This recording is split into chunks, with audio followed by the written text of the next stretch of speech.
72,000 शिक्षक भर्ती में शामिल साथियों नमस्कार।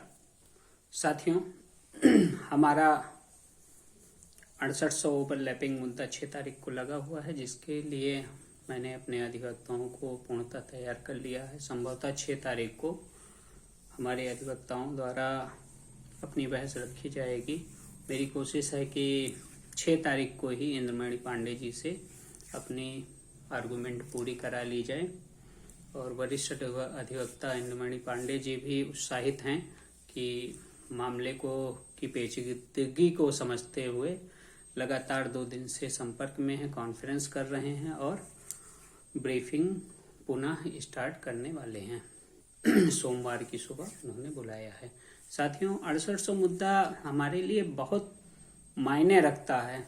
मायने यह रखता है कि क्या आप एक कैटेगरी को लाभ पहुंचाने के लिए इतने बड़े समाज को छोड़ देंगे? अनरिजर्व समाज, अनरिजर्व मतलब होता है जहां पर ओपन वैकेंसी होती है, किसी भी वर्ग का अभ्यर्थी वहां पे अपनी स्थिति को दर्शा सकता है, अपने अंक के हिसाब से, अपने उत्तीर्णांक के आधार पर या अपनी काबिलियत के आधार पर ओपन सीट पर वो काबिज हो सकता है। आपने उसको छोड़ दिया। आपको सीट मैनेज करनी थी तो आप ढंग से करते। इन सब बातों को लेकर आएंगे, क्योंकि अभी तक जो भी बहस हो रही है उसमें ओवरलैप और जीतता हुआ दिख रहा है और 6800 हारती हुई दिख रही है, लेकिन अभी जनरल का ग्रीवियांस नहीं बना है। इन ग्रीवियांस को भी बनाने के लिए 6 तारीख को पूर्णतः कोशिश की जाएगी। साथियों, बहुत बड़ी बात नहीं है, लेकिन अच्छा करेंगे और आप देखिएगा बहुत अच्छा करेंगे। समय बहुत ही ज्यादा बीत चुका है, इसलिए आप लोगों के अंदर निराशा है और दूसरी बात, कुछ लोगों के अंदर इतनी हताशा है कि वो पैरवी करने के बावजूद भी अपने अग्रणी को कुछ न कुछ ऐसा कहते हैं जो अशोभनीय है।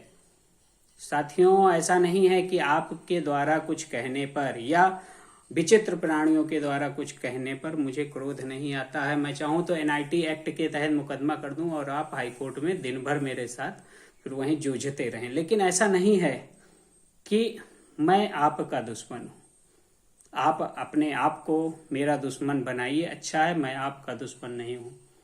मैं नौकरी के लिए प्रयासरत था, हूं और जब तक नहीं मिलेगी रहूंगा। जल्द ही आपके सामने मेरे द्वारा किए गए कार्यों का रिजल्ट होगा। आप सभी देखेंगे कि हाँ, वास्तव में कार्य हुआ है कि नहीं हुआ है। 6800 पर 6 तारीख को संभवतः फाइनल बहस के बाद ईडब्ल्यूएस केस भी तत्काल में उठवाने की कोशिश करूंगा और इसी दिसंबर महीने में ईडब्ल्यूएस केस फाइनल करवाने की जद्दोजहद में हूं।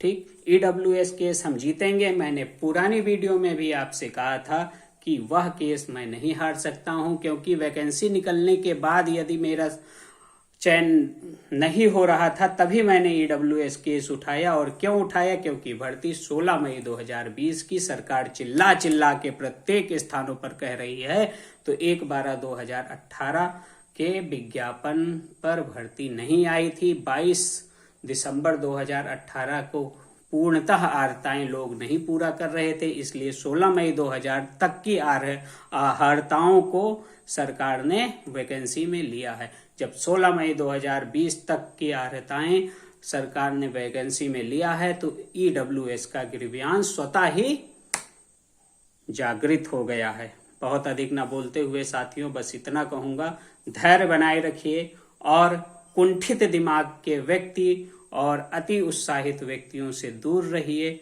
और जिनकी मानसिक स्थिति अपने घरेलू कार्यों की वजह से अच्छी ना हो, वे बहुत कुछ ना बोलकर सिर्फ सब्र करें। हो सकता है आपके सब्र का फल इतना मीठा आपको मिले कि शायद आपने वह सोचा ना हो।